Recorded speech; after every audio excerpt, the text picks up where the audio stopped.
Lisa. I am very excited to share with you my first completed art journal.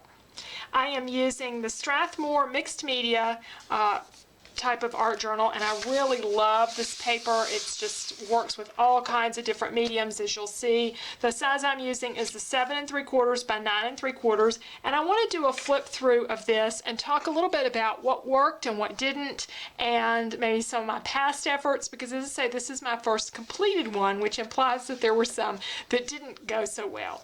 I'm going to go through some of the pages with you and just tell you a little bit about what techniques I used and the inspiration for the page, and then some of these I'd like to go back later and do videos where I do a new page, maybe with the same techniques but with different colors, and it'll end up being a different page, but to share with you some of the techniques that I've done. I had not been real successful at art journaling, and I was convinced that it was not for me, that I'm a left brain person and I just could not do this, because I had tried and I had done things. I picked a spiral notebook because I thought, well, if I don't like a page, I can just pull it out. But it just didn't work well for me. Some pages like this one I really kind of liked, and other pages not so much. So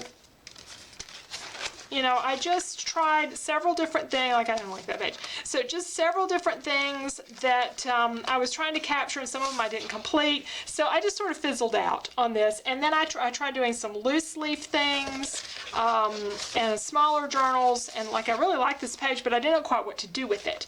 But I wanted to give it one more try because I'd started doing a lot of jelly printing, and I really loved the jelly printing. I just had more desire to work with it than I had places to put it. So for this first spread, I decided to just make pretty pages, and if they said something, fine. If they didn't, fine. That was okay. I used the 6-inch and the 4-inch jelly plate. Put some colors down here, and when I got done, I thought, that really says summer to me. It was the middle of July. It had been very hot weather, so I started journaling about this in this little empty space I ended up with. Put a title on. You can see you can make mistakes because I had to replace my E there that I did incorrectly. I added a little stamping around the outside using a zebra stamp. I wanted it to look like flames. It was really, really hot weather. Finished it up, and I just loved my first page in this journal. And it was a few weeks later, when I was much further along in the journal, that I looked back at this and I realized something, that an art journal is kind of like a conversation with yourself. And I started my conversation here the way you start conversations a lot of times when you're not real comfortable or not real sure what to talk about. You talk about the weather. And that's exactly what I did here on my first spread. Now, I got over that fairly quickly, but I did move on to another topic that wasn't, real deep, and that was gardening. I did, though, start this page with some intent. I wanted a blue sky and a green grass here. I did some stamping, and these it's probably supposed to be a lily, but I'm pretending they're glads because they kind of look like the petals on gladiolas, which are my favorite flower. And I put some of these other flowers in here because I just wanted to mix things up a little bit. Stampin' Up stamp set, I used some Stampin' Up markers. Rolled the background on with the brayer. These other flowers, though, got me thinking about some other things we have in our garden, what we call our wedding flowers. When my husband and I married, we gave as favors seed packets. And we planted our seeds, the zinnia seeds, after the wedding, and every year they've come back. And this year, I was sure they were not going to. We had a really cold winter, we were having a hot, dry summer, and they just weren't coming back to me, but they did, and so I got to talk about that in the journal. So sometimes the pages capture what's going on, and other times they capture thoughts and feelings, and this one, I almost hated to journal on it over it because I just really liked how this looked. This is still one of my favorite pages. I used the 3x5 jelly plates. I definitely want to do a page like this in a video. Did some stamping here as well with some white paint. And I also did some stamping here on these blocks. Pink and orange is not a combination I would normally gravitate to. One of the fun things about art journaling, though, is, of course, you can put any colors, anything you want in them. It's not something you're going to have to live with inside your house, or a wardrobe choice that you're going to have to wear. It's just something that's for your, it can be for your eyes only if you want it to be that way. But I really liked this page. I did not care for this one so much. I started using some stencils, just throwing out some color, not really thinking about it very much. That's fine. But I put the black around the edge, but it was just chaotic to me. And I realized that that was a really good topic for the page, because I feel like my life is a lot about managing chaos or preventing chaos. I'm the person who makes all the doctor's appointments, makes sure everybody gets where they're supposed to go, who takes care of all the insurance, tries to keep everybody safe. That's my job. And I know many of you can probably identify with that. As moms and spouses and all, we get to do that kind of thing. And I have my parents to take care of. So a lot of times I feel like I'm trying to prevent or control the chaos in all of our lives. And so that's what I did with my kind of chaotic background. I added these circles, which were some of those jelly prints that I had made in the past, punched those out, and then did some drawing around them. So it was a fun page once I got the hang of it. After doing so many colorful pages, I thought I'd do a neutral background. As you can see, I didn't quite stick to that. I used golds and browns and beiges, and then I couldn't help but add some blue color on here, and then some colorful stickers.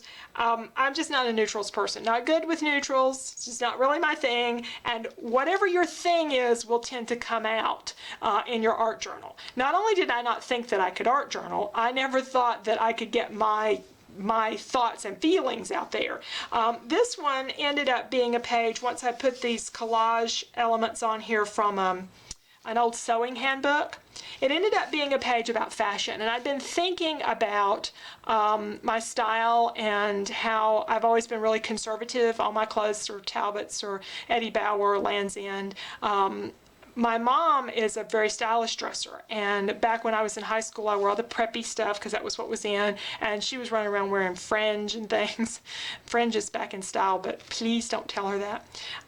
Anyway, she's a very stylish woman, and I've, getting in my 50s here, I'm thinking, if I want to do something trendy, I'm running out of chances. So I started talking about that a little bit. So sometimes the pages can be what's on your mind. They can be very deep topics, or they can be more, on the surface or fluffy kind of things. It just sort of depends on what's going on in your world.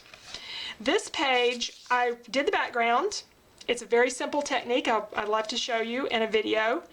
However, it never spoke to me. And I finally did this page after I completed all the other pages. It was the last page I did in the album. It's dated in September because I just couldn't figure out what to do with it. And what I finally did with it was add some book paper that had some stenciled off or pressed off stencil stuff on there.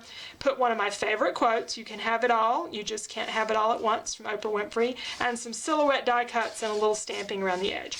And it made a fun page. I think the problem with it, I love the background technique. I think that the pink is just what didn't really do anything for me for the longest time.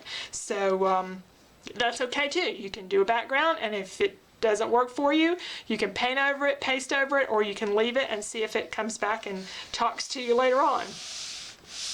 This page, I had a plan, and I went pretty much by my plan. I did my 3x5 jelly plates in blue, greens, and browns to create this nature background, and then I stamped some trees. And the jelly plate is a great way to work with your stamps too, to get them inked up if you're using paint. So I'd love to show you that as well.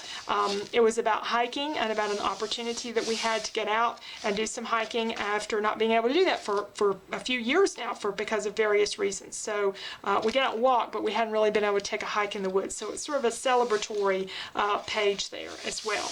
And the art journal is a little more immediate because I scrapbook some of these things like this, but I had to get my pictures printed and all that stuff. And this, I got to come home the same day and do the page. This one, I just wanted to do a pretty flower. I really didn't have anything in particular I wanted to say. I just drew my flower on a watercolor background. Watercolor's great with this paper. And then I just wrote out something with it once I finished it. So it's just, something pretty at the end of the day. Now this page, I wanted to use a stencil that I had from Hobby Lobby with all these little people on there, and I thought it'd be a good time to talk about going to visit family because we were getting ready to do that. So I put my little people on each side, and then I put re-stenciled one of the other, one of each of the images, boy and a girl, for my husband and myself. And I realized when I got the backgrounds done here that I had 8 people besides us, and we were going to visit exactly 8 people in terms of family members. So it really worked out. I could put their names on there and did a little stamping that I thought was representative of each person. The washi tape just happened to match what I was doing. This red in the middle was not supposed to be there, and it wasn't there to begin with. That's something that I'll address in some upcoming videos. I'm learning how to deal with that and how to keep stuff from bleeding through. There's different techniques for it, and I'll share with you some things that I have learned. And it didn't bother me too much on this page, but I didn't like it on this one very much at all. This page, I got this from Pinterest. The idea for doing this and how I didn't really, I think she even has a video. I didn't watch her video, I just sort of looked at her page and did my own thing, but the arrangement with the butterflies and that kind of thing, and hers was I think hers may have been a canvas, and I did it here, and I really liked this. It was just one of those, I want to do a pretty page, and then I put a quote from Pinterest on there. For this page, I was looking to use my Distress inks, and it's this ink that ended up bleeding, or paint rather, that ended up bleeding onto some of the others. And again, I'll talk about ways to not have that happen.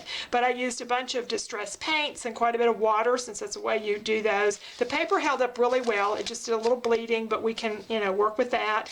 I gessoed over with a stencil with black. That's not something I would typically do. So I got to try out, it's kind of a different color arrangement, different style. I haven't worked with black gesso very much, so it was just kind of a fun thing to do, and I added a little stamping to it for some different layers. And then I did a little bit of journaling on top. Now, some pages I wasn't that happy with, and this is probably my least favorite one in the whole book. I'd like to try it again. It just didn't work for me that day. I have found that whatever's going on in your life has a tendency to come out on these pages. And things were not going well in trying to coordinate a trip, and that's what I was talking about here, and it came through in this page because I put too dark a paint over my Mod Podged map prints so you can't really see them. I was trying to use a stencil to direct this sort of like a flow chart, and I kept getting my stencil upside down and backwards and not the way it was supposed to be. So I got my wording in here, but I probably got my point across, but I'm not, I just don't love the page. It's not a super pretty page, and in fact it looks like I didn't even put a date on here, so it's okay, but I think I can do one that I would be happier with, but it does communicate my thoughts and feelings for that particular day. Back to the butterflies. I still had some butterfly cutouts, so I used those after I used the jelly plate and watercolors for the background. I wanted to try watercolors on the jelly plate to see what would happen, and you get this sort of modelly kind of look, and it made a fun background. I added some mists, used some iridescent medium here, and washi tape is a great way to create lines for journaling. And then on this one, I wanted to experiment with a more of the heavier texture. This is fiber paste that I put down using that stencil I had done the black gesso with. I used the same stencil with the fiber paste just all over, and then went over it with Distress paints, and then added a little bit of gold to the high points on these. And for the words, I cut these words out of a book. Now there's a blogger, I think her name is Julie Kirk, and she does a lot of that. I, though, do not have the same level of patience apparently that Julie has, because I got a few words out and then I just couldn't wait to find the rest of the words, because it was just really bugging me going through the book trying to find the words that I wanted to have. And I did finally find enough to make it say kind of what I wanted to do, but again, another opportunity for art journaling is trying different techniques. And so I tried it. It's maybe something I never do again, was cut those words out, but it was, you know, just something to give it a try. I do like the background though. I thought that was fun. Look. I've done a lot of canvases that have houses on them, and I've been really pleased with them usually, but this one I'm not that happy. This is a page where I feel like I like some of the individual parts, but I just didn't really care for how it came together as a whole. I think part of the problem is this walkway. It looks like a snake. I'm just not really happy with it. I could paint over it and do something different, but I kind of left it. I do like the background with mists, and I did some things to make the mist blend that I'd like to show you. I did my trees and paints, and the house started off good. It's some jelly plate backgrounds. I used one that had a chevron for the roof. I thought that looked good, but you know, I got to say what I wanted to say, but it's not a page that I just really love. So I'd like to try another page with houses on it for perhaps my next journal. Now I'm going to stop the video here, and we're going to start back up with this one. So be sure and come back for part 2.